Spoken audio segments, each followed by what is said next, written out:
My name is Empeo Carpenter. I'm 38 years old. I'm soon to be 39 later this year in September. And I'm connected to Tufts University via the Husserman Center, the occupational therapy department. So the first question I wanted to ask was, when did you start doing celebrity and character impersonations? For as long as I can remember, but maybe when I was a teen, I guess. It's been so long, I could do them so good. And once I'm good, it's like, Little John, yeah, what? Luda, disturbing the peace. Chris Evans as Captain America. Yes, please. Before we get started, does anyone want to get out? It kind of feels personal. That's from Captain America, the Winter Soldier, the elevator fight sequence, it was one of those amazing action sequences. What do you enjoy most about impressions?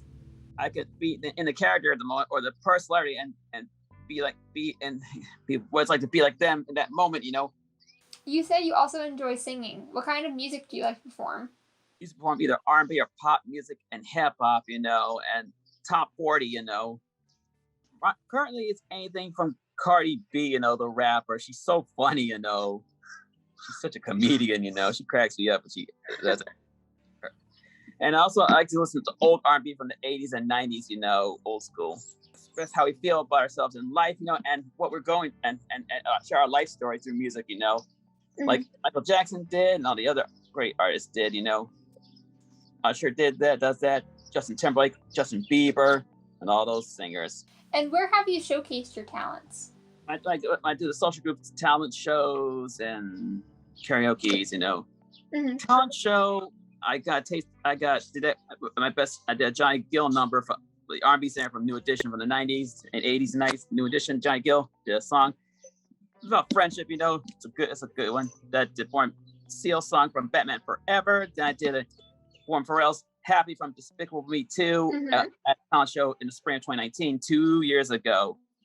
And in November of 2019, a few weeks after my dad passed, I performed that song by Troop, an R&B group from the 90s. Spread Wings is a very positive song, it's a positivity song, Mm-hmm. And I was, and for talent shows last year, before the COVID shut everything down, I was actually doing celebrity impersonations, reading out a positivity book as different celebrities in their voices. You also use social media to sort of promote autism awareness and understanding. Why is this important to you?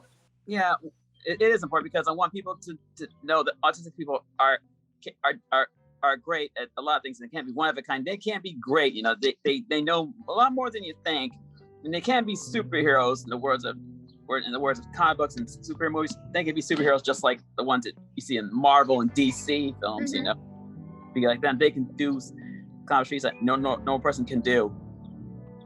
Movies have to have a little more autistic characters, in live action, like true stories and fictional stuff, and part of movie franchises that can establish it. And in TV shows, need more of them in TV franchises, How could Towson University make its community more inclusive for those with autism? Have more programs, not just Husserman Center, have some programs in the main university involved with the Husserman Center. Just with the Husserman Center, they come together and events, and some classes, where people follow their ambitions, their passions, like cybersecurity or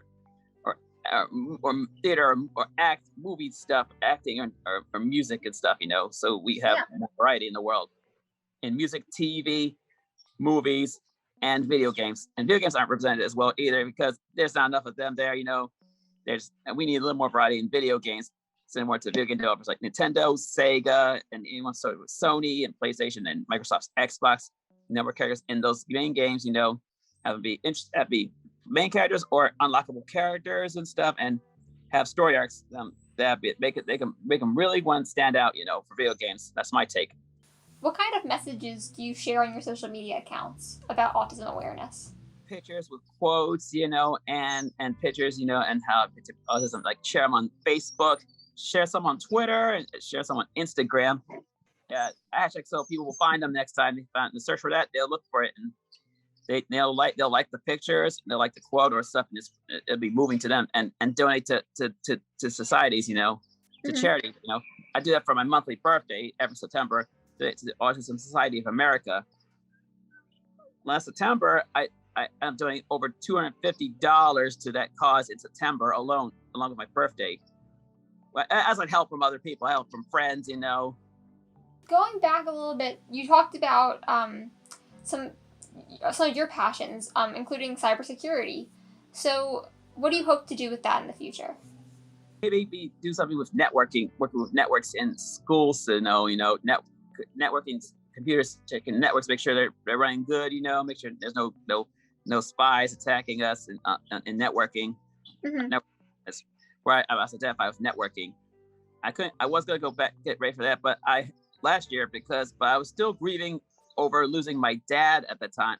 And then the COVID pandemic shut everything down, and Erin had to be remote and shut everything down. And I had to stay at home most of the time. Mm-hmm. Now my hustle classes had to be virtual, you know. I used to do cybersecurity before Towson. I did it at BCCC, but it just didn't work out. Then I took time off, and then I got back to it in 2019, in the late summer 2019, after I went on a trip to North Carolina with my dad. Would be his last trip of his lifetime. Would be his last one, and last big trip for all of us. Then my dad was gone on November 3rd in 2019. That was the toughest time in my life, you know. Sad. Yeah. You know. My sister, so was my sister, little sister that is, and my mom, you know. One day we'll come back together, and when this whole COVID thing is all under control, you know, we'll come back and see each other again, you know. And the husband too as well. We'll go back to in-person stuff again, you know, classes and social groups again, you know, when this whole COVID stuff is under control, you know. And why do you feel it is important that politicians and world leaders have a better understanding of autism? Many of them are actually decent, you know, and very talented and can make a difference to the world. They can see it. Maybe they have autistic kids too, you know, or grandkids, you know, based on their rank. Either representative or a senator, even a president or a vice president, you know. Mm-hmm. They see this, you know.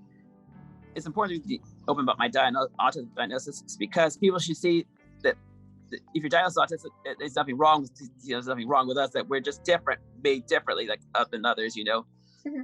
That diagnosis is important because so people can see what talents we have, our secret talents, you know, so we can put them to good use and make the world a better place.